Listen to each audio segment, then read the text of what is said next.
Good evening, I'm Mark Seal with your Lime Sports World. The West Indies are off to England to play two 2020 internationals this weekend.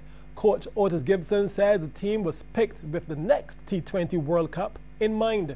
CBC's Andy Thornhill reports.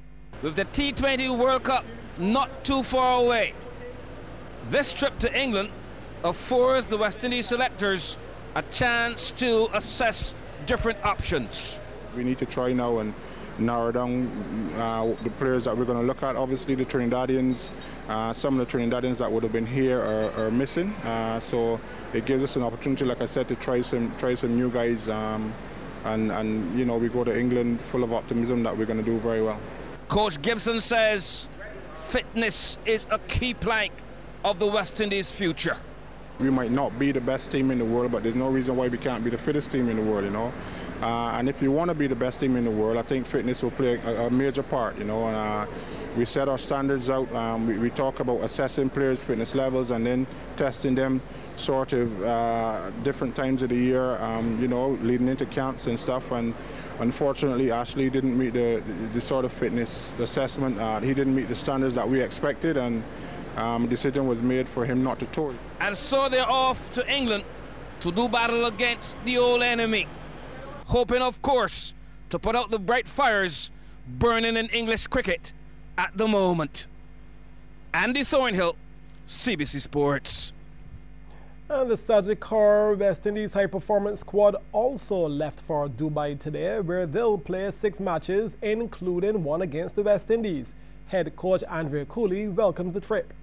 It's a lovely opportunity for the players and the staff to actually get out and play some cricket. Obviously, we've been having a bit of an issue with getting games in here in Barbados because of the inclement weather.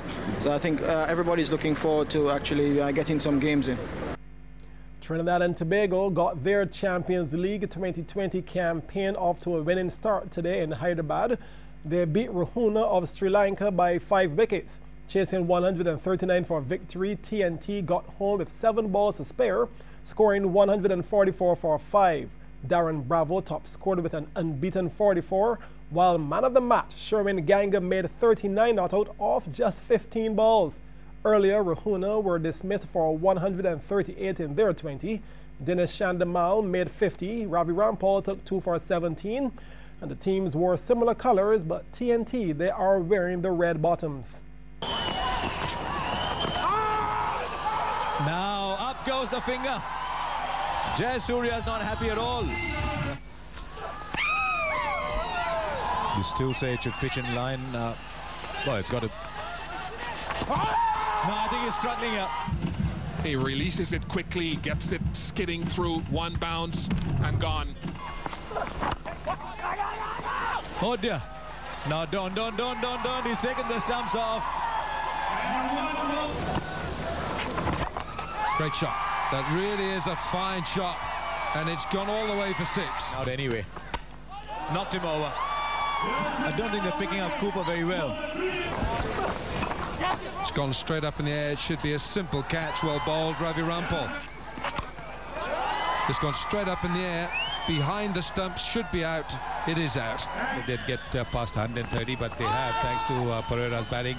Good running there, or not. Here we go again. It's going to be another run out. That's 5 run outs. Can you believe it?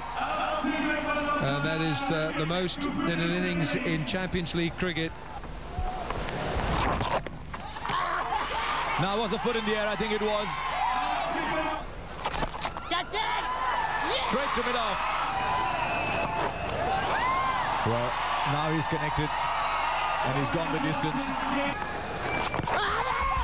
Big shot for LBW, and he's been given.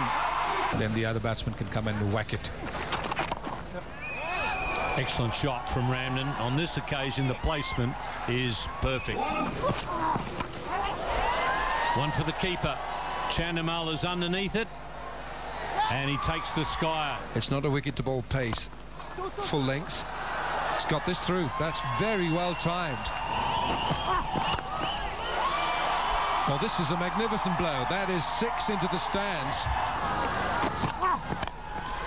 It's gone straight up in the air. It should be out. Simple catch it is. He's caught hold of this. Has it got enough legs? I think it has. Certainly has. What a blow that is. Gee, how well has he hit that one? That is a classic cover drive.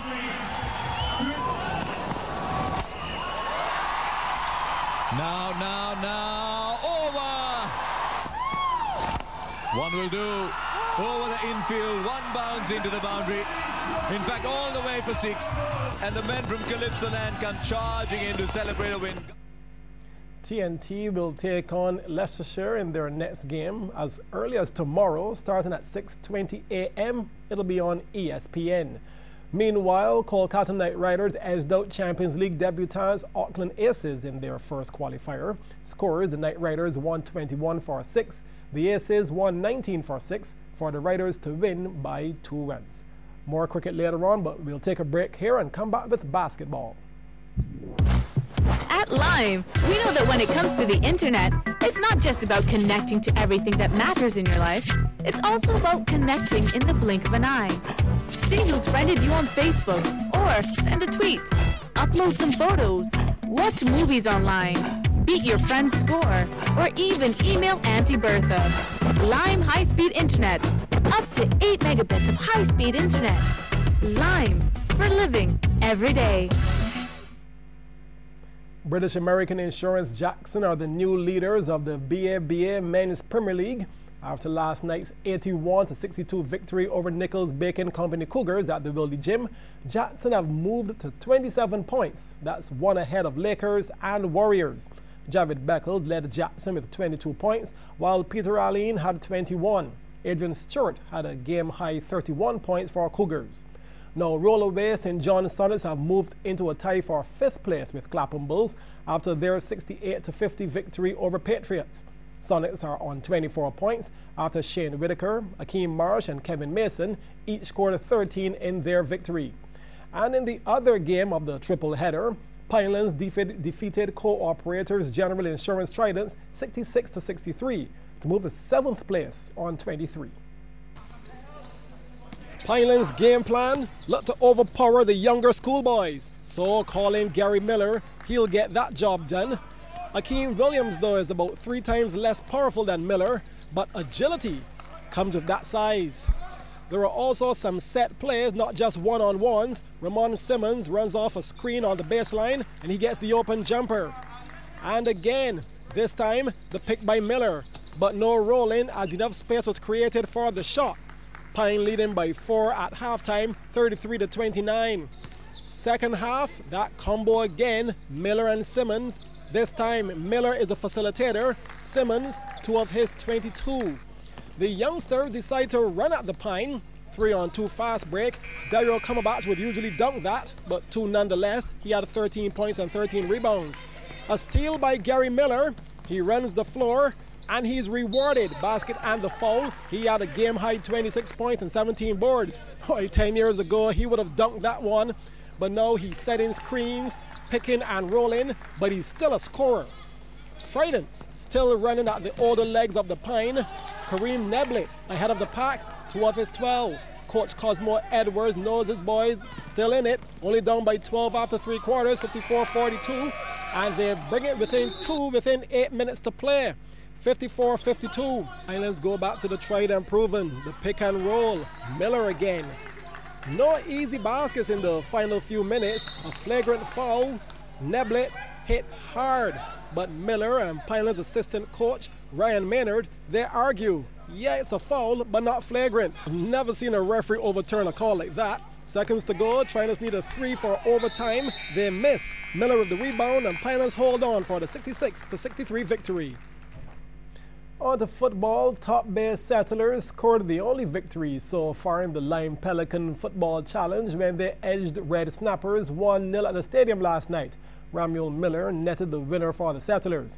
Now in the other game, pre-tournament favourites Firehouse were held to a 1-1 draw by 360 Connection. Dwayne Scalashi Stanford opened the scoring for 360 in the first half, but Paul Soup Lovell equalized for Firehouse in the second. CBC's Andy Thornhill reports on this game. The underdog status going into this game for 360 Connection. Served them well as with nothing to lose. They piled the pressure on Firehouse. Firehouse forced to defend early in the piece. And here they come again. 360 feeling good in the neighborhood. More pressure building. Can they open the door? That one goes wide. A chance to turn the page for Firehouse. Ricky Barnes in a prime position. Wow, Ricky, you could do better than that. At least you admit it. Here comes Firehouse again. Another raid. A melee goes wide and the goalkeeper is angry. Norman Ford with a free kick. Easily detected by the keeper and saved. And here comes the man they call Scolacci. He would score from anywhere. Squeezes it into the far post. One up to 360 connection, and they go on the way. Second half business, late in the piece. Ricky Barnes again. This is not going to be your night, Ricky. The open door, and he said no. Well, it wasn't ended yet. And the 360 team under lots of pressure. Norman Ford doing everything possible. And there was Paul Soup in the kitchen. Paul Lovell gives them an equalizer, and they're happy with a point. Andy Thornhill, CBC Sports. Back to cricket, and Philip Hughes scored his first Test century in 2.5 years to give Australia every chance of playing out a series-winning draw in Colombo today. Scores on day 4 of that third Test: Australia 316 and 209 for 3. Hughes is on 122. Sri Lanka 473. Angelo Matthews made his debut century, 105 not out, but Australia lead by 52 runs.